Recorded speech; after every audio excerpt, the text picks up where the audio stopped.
Uh, Today, I want to talk about a subject that's very crucial to advanced marketing, the type of marketing that a more mature business should be doing, the kind of marketing that is becoming increasingly more important in the IT channel as it itself matures. Uh, the article, I actually wrote this a few months ago. It's called "Get It Straight. This is Why Differentiation Matters," and this article talks about branding, the topic that's very near and dear to me. It plays a huge role in what I do for a living as a marketer, and I in a lot of ways I'm kind of like on a campaign to raise awareness about branding inside the IT channel because a couple of reasons. First reason is that a lot of business owners still aren't really appreciating how important it is to a good marketing strategy.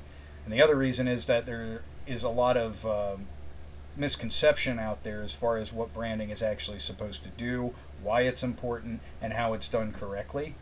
Um, it's to be expected, at the stage that the IT channel is in right now in its own growth as an industry. There's a lot of confusion, a little bit of chaos here and there, people trying to figure out their stuff.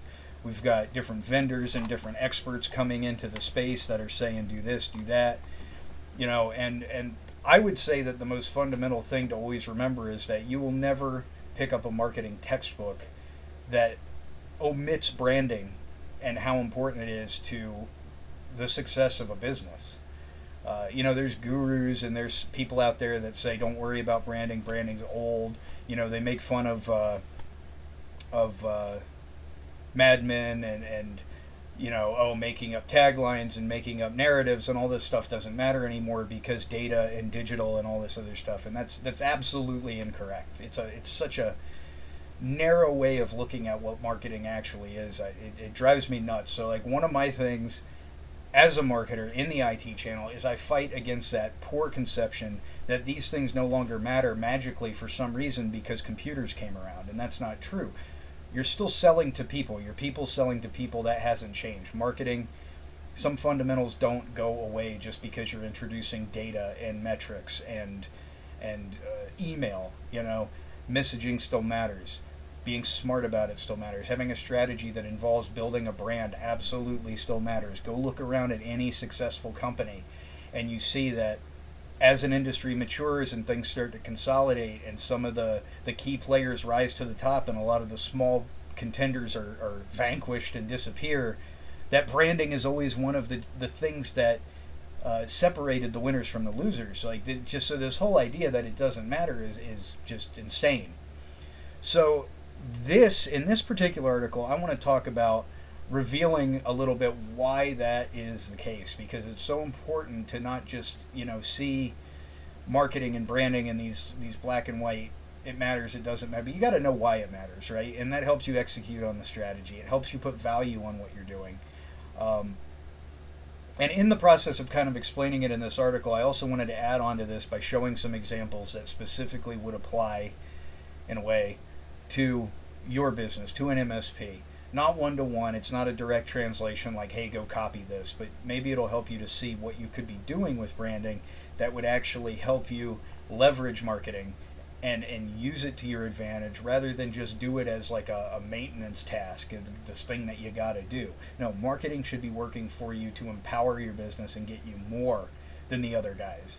And that's only if you use it right, though. Branding is one way you get that leverage action. So, jumping into the article, this is why differentiation matters. Is branding the art of differentiation? When I originally wrote this, I remember specifically reading that somewhere on somebody else's article or blog post and thinking, no, that's stupid. I want to refute that. I still kind of refute it. I don't totally agree that branding is the art of differentiation. There's a lot more to it than that. But it is true that branding is one way that you do differentiate your business, but you do it on like a human level rather than a technical or product-based level. It's how you separate yourself from everybody else in a way that resonates with your audience. So it is important in the sense that it is what bridges the gap between what you're trying to sell and who you're trying to sell it to. in a way, branding is that. It's all of that. It's your sales narratives. It's the way that your salespeople present. It's every interaction between you and the market.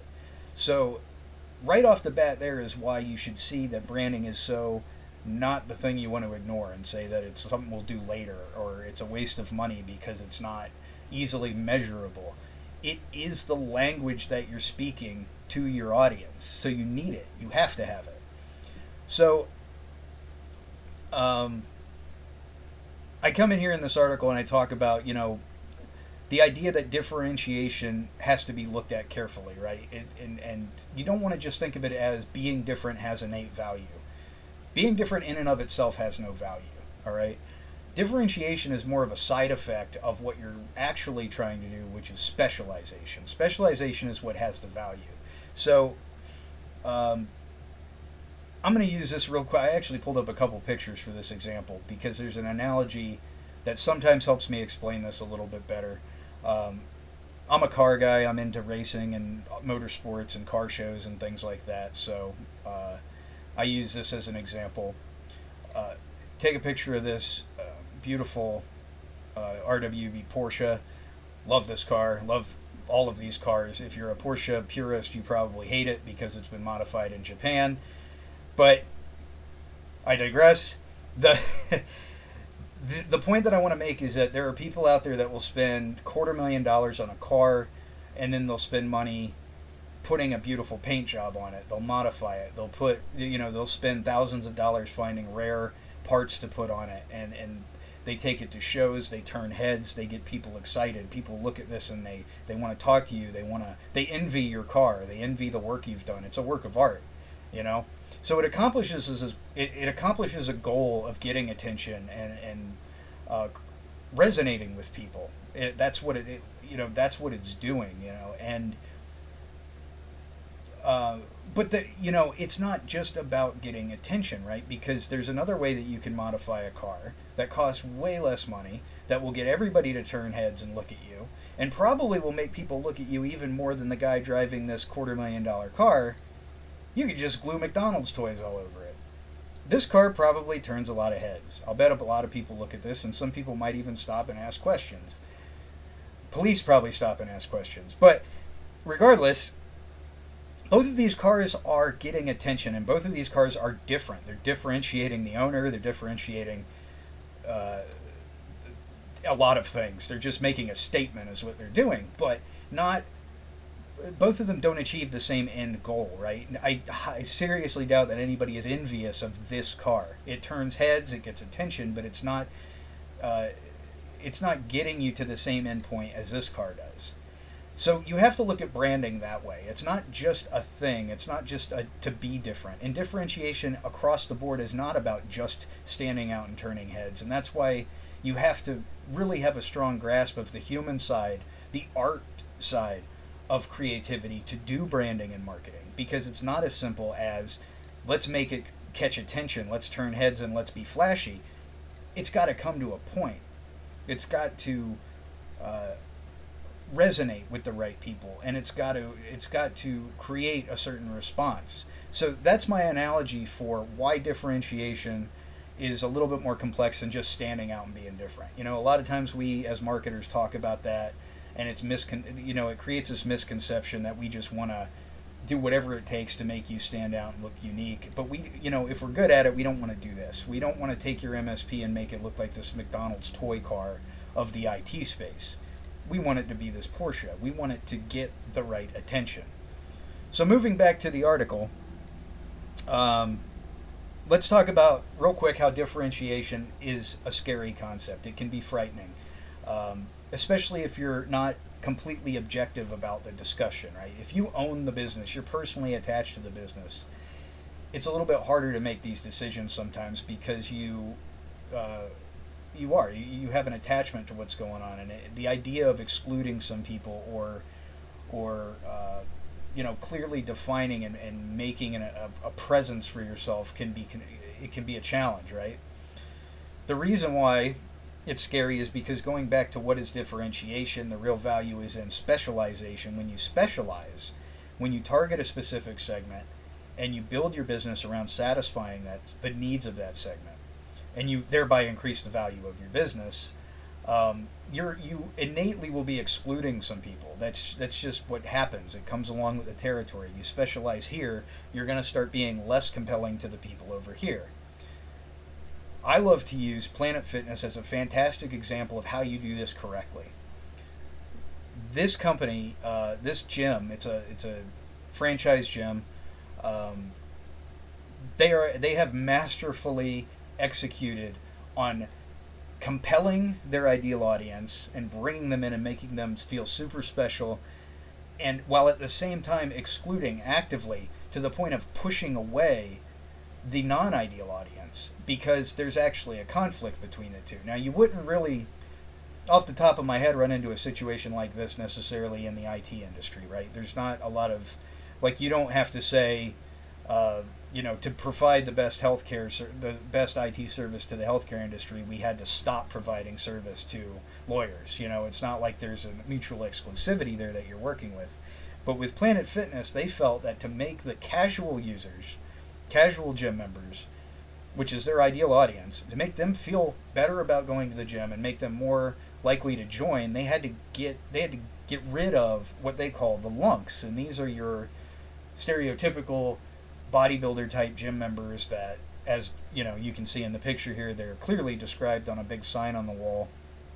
They make loud noises, they flex in the mirror, they're the caricature of the gym type, the gym bro, right? So, like, they actually have this alarm, the lunk alarm, on the wall of their gyms, every one of them, that when somebody exhibits behavior that fits this description, so you clang your weights, you grunt really loud, you act like a lunk, they set this alarm off to actively shame you, to get you to want to leave and not come back. This is real commitment to a brand. And they did it, it's real smart, because obviously, their business model's built around it. They're making money off of the casuals. They don't need the lunks to come in. They can say, get out, we don't want you back here, and it's fine. It's not going to affect their bottom line, because, a couple things here. How do gyms work? The gym membership model works largely on the idea that a lot of people don't actually show up. If the average gym, if their entire member base showed up regularly, most gyms wouldn't be big enough to support it. They operate on this idea that a lot of people won't show up. It's part of the business.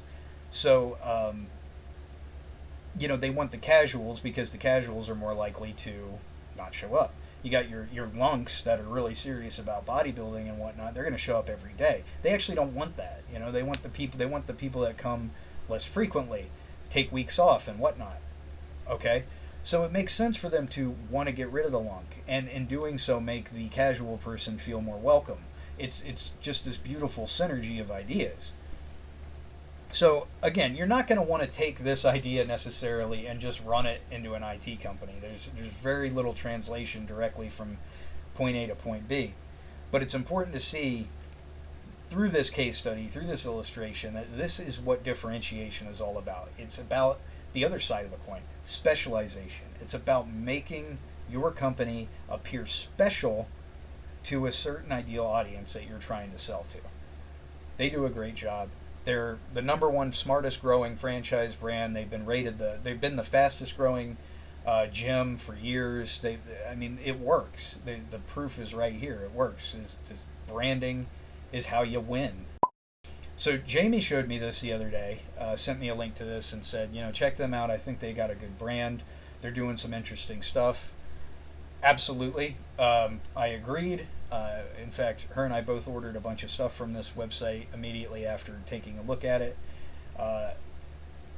And why does this serve as an example of I'm not even going to say that it serves as an example of good branding, even though it's good. I'm going to say that we're using it as an example of commitment to branding, because that's what it's really showing here. So the first thing I want to point out is that this, obviously, from what you're looking at right here, is only going to appeal to a certain market segment. There's some people that are going to look at this and just off the top of my head, they're going to say it's not classy enough, it's goofy, it's got Batman on it, I would never order anything from here because, it doesn't look like something a person of my income bracket would wear, or whatever. It triggers things in your mind that make you respond to the branding. So that's absolutely what you're trying to do. So, because as you're getting that person who says, this doesn't fit me, I don't want anything to do with it, you get other people who respond by saying, I really resonate with this, I got to look at what these people are doing. So then people like me and Jamie, we look through the website and we start to see, oh, cool, this is neat. And you know what? I normally wouldn't buy a $25 pair of sunglasses or a $35 pair of sunglasses.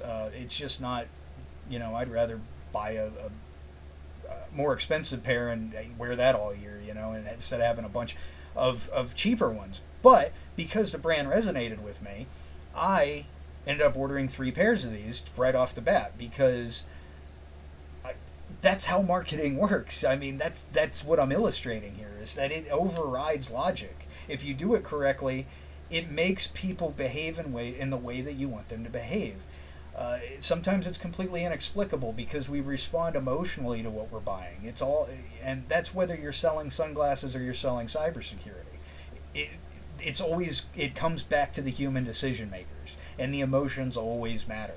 So, again, not going to carry this one-to-one over to an IT company necessarily, but I can tell you right now that there are a couple of IT companies that we've looked at, we've encountered, we've worked with, we've talked to, whatever, that have a website that kind of is reminiscent of this look.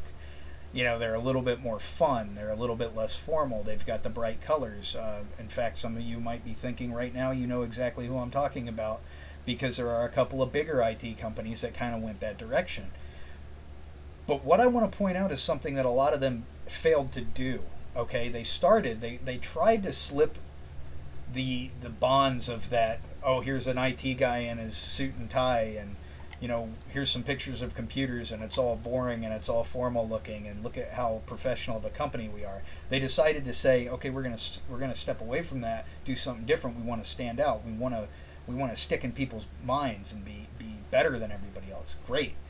So they did some colorful stuff. They put some, bright, flavorful imagery on their website and whatnot. But then it stopped. We took a deep dive into some of their branding, and it's like they did that much and then they stopped. You want to be authentic throughout your brand, throughout everything you do.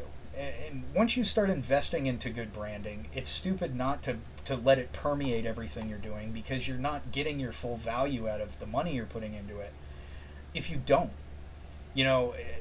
You don't want to just stop at, here's some colorful images. You want to make sure you're contextualizing your offer. You're carrying that experience that you've created throughout the entire sales cycle and through the retention process and everything else that you're doing. Otherwise, it's a waste. If I had seen some of this stuff on their website and seen some of the interesting parts that resonated with me, but then I got to the products, and it was just a plain old boring listing like you'd see on eBay or Amazon or something, and there wasn't any continuation of the feeling of the brand, I probably wouldn't have bought anything. But when you get down to the products, it's still not the same as every other website, every other sunglasses website, right? You've got people in weird costumes. You've got some of these pictures are people, in their stylish poses, but there's some other strange things in here too that just make you stop and think, whoa, I want to see what that's all about. Like, why is this guy dressed up like a possum in his modeling photo for these sunglasses? What's the story behind this? And then it's got something interesting that keeps the attention of a certain audience. And you want to make sure you're doing that with your brand. You want to keep it going. Keep that momentum building up, and so that it drives somebody who you got their attention, it drives them all the way to the point that they're now giving you money. You can't just drop it and switch back to boring IT company as soon as you get their attention, because now you're not looking authentic, and now you're just losing the momentum. You're giving up on all that effort. They've got, just continuing to look at this as an example of what I mean by that. You've got your sunglasses aren't just sunglasses A, B, C. They've got names. They've got stories. They've attached something to each one of these designs that gives it character. And I was telling Jamie the same thing. Like, I guarantee you these are probably like cheap plastic sunglasses that you can get on Amazon for $5 a pair, except they wouldn't have the cute story. They wouldn't have the gooder logo on them.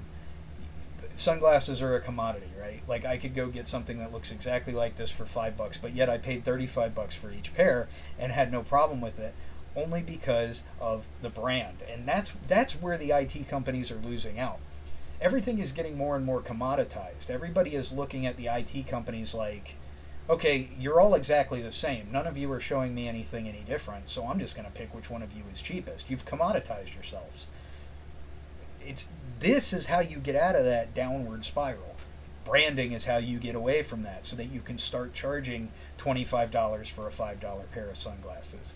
That's how you really rise above and mature your marketing. It allows you to stand out with stuff like this. I'm not saying you have to dress up like a flamingo person and put yourself on your website, but you have to commit to a brand and really leverage the marketing.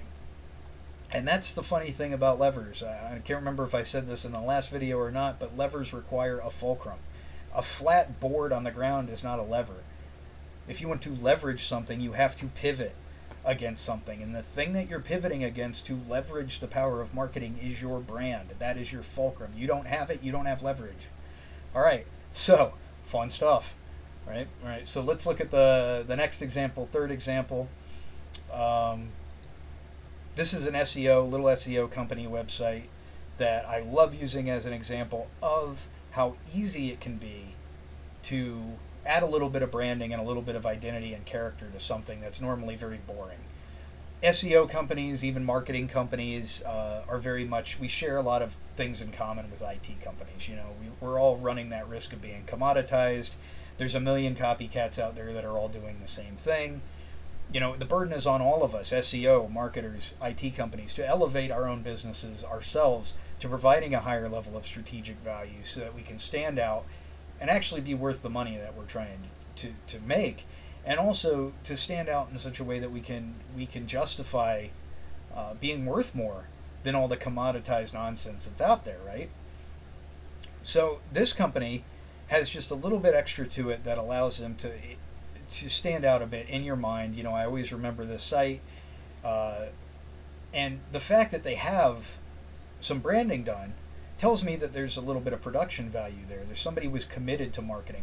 And for an SEO company, I want to work with an SEO that understands marketing, because I understand how important it is that the SEO that you use understands marketing. And if I see an SEO company that's not marketed well, that's a red flag.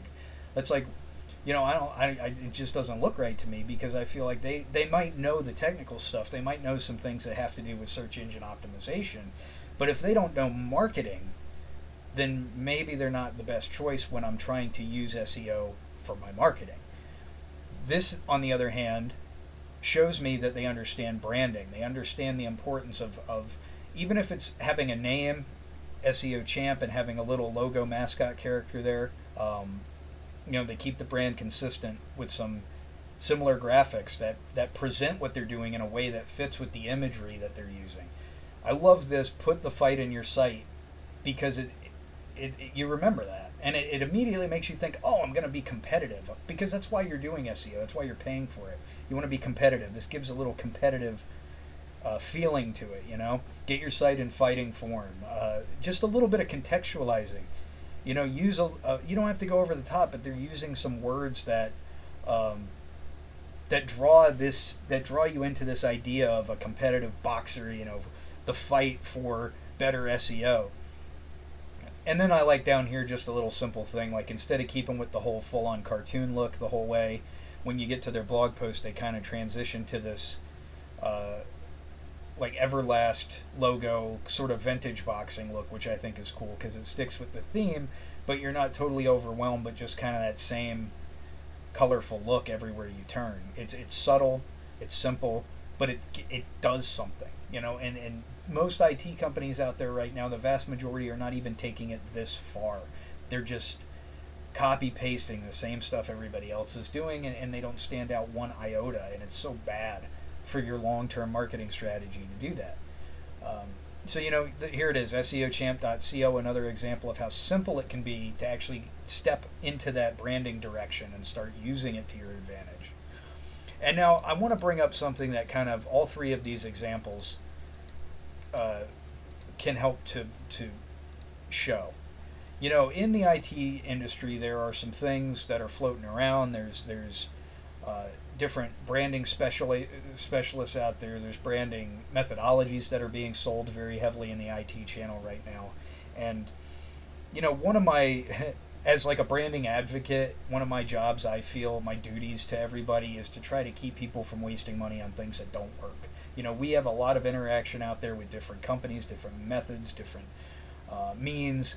We talk to MSPs that have used a bunch of different other ways. We've seen the results. And so, if nothing else but a repository of information from the field, I want to share things that we've discovered on our own. And, there's branding methodologies out there that don't get you here. They don't deliver you results that you can actually use, that actually create that fulcrum for you to leverage. All they do is they might give you some clever taglines or some, like a little bit of a narrative. In the example, I harp on this a lot because we've just had so many bad experiences with it. StoryBrand, it's in a way it's a good concept. It really is. I wrote an entire article recently about how the concept is solid. It does some good things. It has some good ideas, but it does not produce a brand. I really wish it was called something else because I probably wouldn't hit it so hard.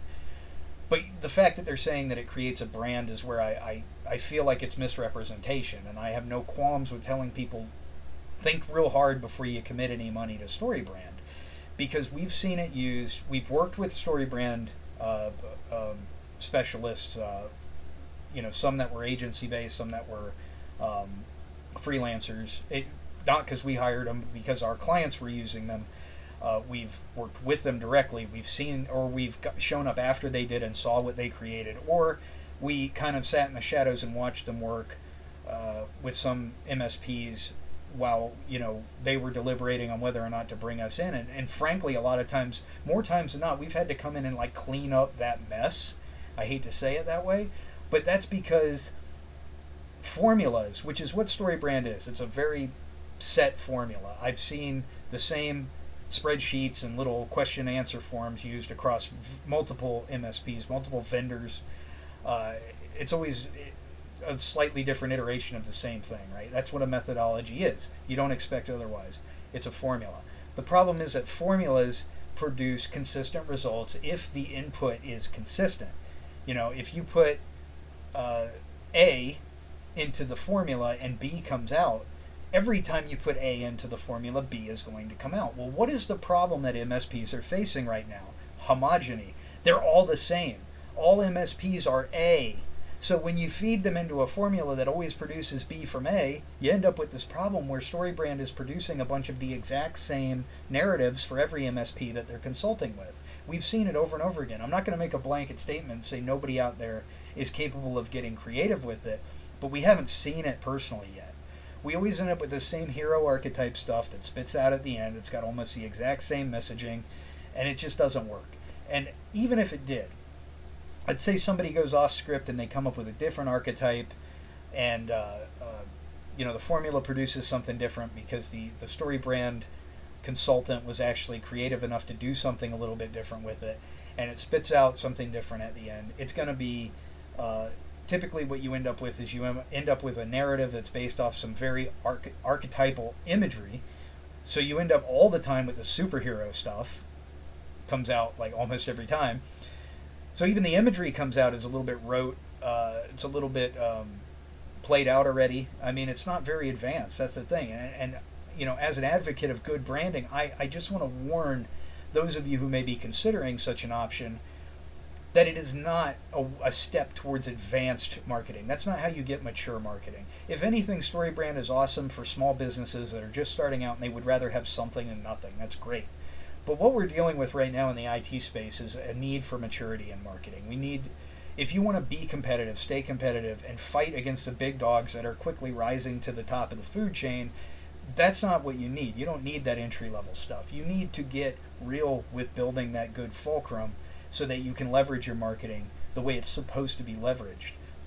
So, that's just my little warning that think about, if somebody comes to you with the option, with an offer to brand you, to help you with branding, to help you come up with scripts or narratives or anything like that, think about how far are they actually taking you. Are they just giving you some words, and how original are those words? Or are they getting you to a point where you have specialization, where you have a real audience that you're able to truly resonate with? Are you taking you to a point where there's contextualization, where there's something that you can a really, like a feeling that you can spread throughout your entire brand and everything you do, that will continue to have a hold on the right people that you're trying to reach? And will it give you something memorable, something that sticks in the mind, and something that you can work with it within your budget too, because this website, low budget, it's not like a lot of money was spent coming up with any of this, but still the branding is better than most of the MSPs out there. So it doesn't have to be expensive either, but is it going to get you this result? Is it going to get you something that is actual true branding that gives you an advantage? So really, that's it. That's it for today. That's it for this video. I hope that you learned something. I'm going to continue to try to break down what the value of branding actually is over more of the upcoming videos, because it is more than just a word, and it has very specific criteria that need to be met for it to be valuable. Don't let the buzzword people get you. I know for a fact that our company, Your Sales Energy, we did a webinar a few months ago that was about how important branding is, and then we went and looked at some of our competitors' websites that had absolutely nothing about branding. They were these marketing agencies that never even breathed the word branding before until we did a webinar on it, and they decided we better put on our homepage that we do branding. These people don't know what they're doing. They just put it on there because they're riding the buzzword wave, So be careful who you're turning to for that sort of thing. Make sure they understand the creative, the artistic aspect of it, how it affects human decision making, the stuff that actually matters, all right? So, again, that's it. That's it for this one. I'll catch you next time. Thanks for watching. I do appreciate it.